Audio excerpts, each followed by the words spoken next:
ಸ್ನೇಹಿತರೆ ಎಲ್ಲರಿಗೂ ನಮಸ್ಕಾರ. ನಿನ್ನೆ ಎಂಐ ವಿರುದ್ಧ ಪಿಬಿಕೆಎಸ್ ಅದ್ಭುತವಾದ ಜಯ ಗಳಿಸಿತ್ತು. ಗೆಲ್ಲುವ ಪಂದ್ಯವನ್ನು ಎಂಐ ಸೋತಿತ್ತು. ಪಿಬಿಕೆಎಸ್ ಗೆದ್ದ ನಂತರ ಶ್ರೇಯಸ್ ಅಯ್ಯರ್ ಅವರು ಹೇಳಿದ್ದೇನು ಗೊತ್ತಾ? ಇದರೆಲ್ಲದರ ಬಗ್ಗೆ ಇವತ್ತಿನ ಈ ವಿಡಿಯೋದಲ್ಲಿ ನಿಮಗೆ ಕಂಪ್ಲೀಟ್ ಆಗಿ ತಿಳಿಸ್ಕೊಡ್ತಾ ಹೋಗ್ತೀನಿ. ಅದಕ್ಕಿಂತ ಮುಂಚಿತವಾಗಿ ಚಾನಲ್ ಗೆ ಸಬ್ಸ್ಕ್ರೈಬ್ ಮಾಡ್ಕೊಂಡಿಲ್ಲ ಅಂತ ಹೇಳಿದ್ರೆ ಈ ಕೂಡಲೇ ಚಾನಲ್ ಗೊಂದು ಸಬ್ಸ್ಕ್ರೈಬ್ ಮಾಡ್ಕೊಳ್ಳಿ ಹಾಗೂ ವಿಡಿಯೋಗೆ ಒಂದು ತಪ್ಪದೆ ಲೈಕ್ ಮಾಡಿ ಹಾಗೂ ಈ ವಿಡಿಯೋನ ಕೊನೆವರೆಗೂ ನೋಡಿ. ಮೊದಲು ಬ್ಯಾಟಿಂಗ್ ಮಾಡಿದಂತೆ ಎಂಐ ಕಡೆ ಒಳ್ಳೆ ಪರ್ಫಾರ್ಮೆನ್ಸ್ ಬಂದಿತ್ತು. ಬ್ಯಾರಿಸ್ಟೋ ಅವರಿಂದ ಒಳ್ಳೆ ಪರ್ಫಾರ್ಮೆನ್ಸ್ ಕೂಡ ಬಂದಿತ್ತು. 38 ರನ್ ಗಳಿಸಿ ವೈಶಾಖ್ ವಿಜಯ್ ಕುಮಾರ್ ಅವರಿಗೆ ಹೊರಟಾದ್ರು. ಇನ್ನು ರೋಹಿತ್ ಶರ್ಮಾ ಅವರ ಕಡೆಯಿಂದ ಯಾವುದೇ ಪರ್ಫಾರ್ಮೆನ್ಸ್ ಕೂಡ ಬಂದಿರಲಿಲ್ಲ. 8 ರನ್ ಗಳಿಸಿ ಮಾರ್ಕಸ್ ಸ್ಟೋಯ್ನಿಸ್ ಅವರಿಗೆ ಹೊರಟಾದ್ರು. ಎಂಐ ಕಡೆ ಅದ್ಭುತವಾದ ಇನ್ನಿಂಗ್ಸ್ ಬಂದಿದೆ ಅಂತ ಹೇಳಿದ್ರೆ ತಿಲಕ್ ವರ್ಮಾ ಅವರು ಸೂಪರ್ ಆಗಿ ಆಡಿದ್ರು. 44 ರನ್ ಗಳಿಸಿ ಕೆಎಲ್ ಜೇಮಿಸನ್ ಅವರಿಗೆ ಹೊರಟಾದ್ರು. ಒಳ್ಳೆ ಪರ್ಫಾರ್ಮೆನ್ಸ್ ಕೂಡ ತಿಲಕ್ ವರ್ಮಾ ಅವರಿಂದ ಬಂದಿತ್ತು. ಇನ್ನು ಸೂರ್ಯಕುಮಾರ್ ಯಾದವ್ ಅವರು ಕೂಡ 64 ರನ್ ಗಳಿಸಿ ಯುಜವೇಂದ್ರ ಚಹಲ್ ಅವರಿಗೆ ಹೊರಟಾದ್ರು. ಒಳ್ಳೆ ಪರ್ಫಾರ್ಮೆನ್ಸ್ ಕೂಡ ಮೊದಲ ಇನ್ನಿಂಗ್ಸ್ ನಲ್ಲಿ ತಿಲಕ್ ವರ್ಮಾ ಹಾಗೂ ಸೂರ್ಯಕುಮಾರ್ ಯಾದವ್ ಇಂದ ಬಂತು. ಇನ್ನು ಹಾರ್ದಿಕ್ ಪಾಂಡ್ಯ ನಾಯಕ್ ಅವರು 15 ರನ್ ಗಳಿಸಿ ಉಮರ್ ಜಾಯ್ ಅವರಿಗೆ ಹೊರಟಾದ್ರು. ಇನ್ನು ನಮನ್ ಧೀರ್ ಅವರು ಲಾಸ್ಟ್ ಮೂಮೆಂಟ್ ನಲ್ಲಿ ಸೂಪರ್ ಆಗಿ ಆಡಿದ್ರು. 37 ರನ್ ಗಳಿಸಿ ಉಮರ್ ಜಾಯ್ ಅವರಿಗೆ ಹೊರಟಾದ್ರು. ಇನ್ನು ಎಂಐ ಕಡೆ ಯಾವುದೇ ಬ್ಯಾಟರ್ ಇಂದನೂ ಕೂಡ ಅಷ್ಟು ಪರ್ಫಾರ್ಮೆನ್ಸ್ ಬಂದಿರಲಿಲ್ಲ. ಒಳ್ಳೆ ಪರ್ಫಾರ್ಮೆನ್ಸ್ ಬಂದು ಎಂಐ ಕಡೆ ಅಂತ ಹೇಳಿದ್ರೆ ತಿಲಕ್ ವರ್ಮಾ ಅವರು ಸೂಪರ್ ಆಗಿ ಆಡಿದ್ರು. ಇನ್ನು ಹಾರ್ದಿಕ್ ಪಾಂಡ್ಯ ಅವರು ಕೂಡ ಸೂಪರ್ ಆಗಿ ಆಡಿದ್ರು. ಲಾಸ್ಟ್ ಮೂಮೆಂಟ್ ನಲ್ಲಿ ನಮನ್ ಧೀರ್ ಅವರು ಕೂಡ ಸೂಪರ್ ಆಗಿ ಆಡಿದ್ರು. ಈ ಮೂಲಕ ಎಂಐ 20 ಓವರ್ ಗಳಲ್ಲಿ 203 ರನ್ ಕಲೆ ಹಾಕಿ 6 ವಿಕೆಟ್ ಕಳೆದುಕೊಂಡು ಪಿಬಿಕೆಎಸ್ ಗೆ 204 ರನ್ ಗಳ ಟಾರ್ಗೆಟ್ ಕೊಟ್ಟಿತ್ತು. ನಂತರ ಚೇಸ್ ಮಾಡಲು ಬಂದ ಪಿಬಿಕೆಎಸ್ ಕಡೆ ಧ್ವಂಸ ಮಾಡಿದ್ದು ಅಂತ ಹೇಳಿದ್ರೆ ಶ್ರೇಯಸ್ ಅಯ್ಯರ್ ಅವರು 87 ರನ್ ಗಳಿಸಿ ನಾಟ್ ಆಗಿ ಕೂಡ ಉಳಿದ್ರು. ನೆಹಾಲ್ ವದೇರ್ ಅವರ ಕಡೆಯಿಂದ ಕೂಡ ಒಳ್ಳೆ ಇನ್ನಿಂಗ್ಸ್ ಬಂತು. 48 ರನ್ ಗಳಿಸಿ ಅಶ್ವಿನಿ ಕುಮಾರ್ ಅವರಿಗೆ ಹೊರಟಾದ್ರು. ಒಳ್ಳೆ ಪರ್ಫಾರ್ಮೆನ್ಸ್ ಕೂಡ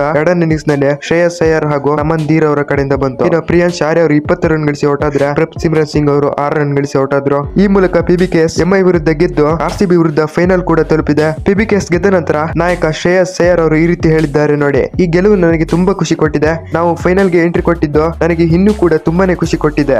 ಆರ್ಸಿಬಿ ವಿರುದ್ಧ ನಾವು ಒಳ್ಳೆ ಪರ್ಫಾರ್ಮೆನ್ಸ್ ನ ಕೊಡ್ತೀವಿ. ಈ ಮೂಲಕ ಈ ಬಾರಿ ಕಪ್ ನಮ್ದೇ ಅಂತ ಶ್ರೇಯಸ್ ಅಯ್ಯರ್ ಅವರು ಹೇಳಿದ್ದಾರೆ. ಅಯ್ಯರ್ ಅವರ ಮಾತಿನ ಬಗ್ಗೆ ನಿಮ್ಗೆ ಅನಿಸುತ್ತೆ ಅಂತ ತಪ್ಪದೆ ಕಾಮೆಂಟ್ ನಲ್ಲಿ ತಿಳಿಸಿ ಹಾಗೂ ವಿಡಿಯೋಗೆ ಒಂದು ಲೈಕ್ ಮಾಡಿ ಹಾಗೂ ಚಾನಲ್ ಗೊಂದು ತಪ್ಪದೆ ಸಬ್ಸ್ಕ್ರೈಬ್ ಮಾಡ್ಕೊಳ್ಳಿ.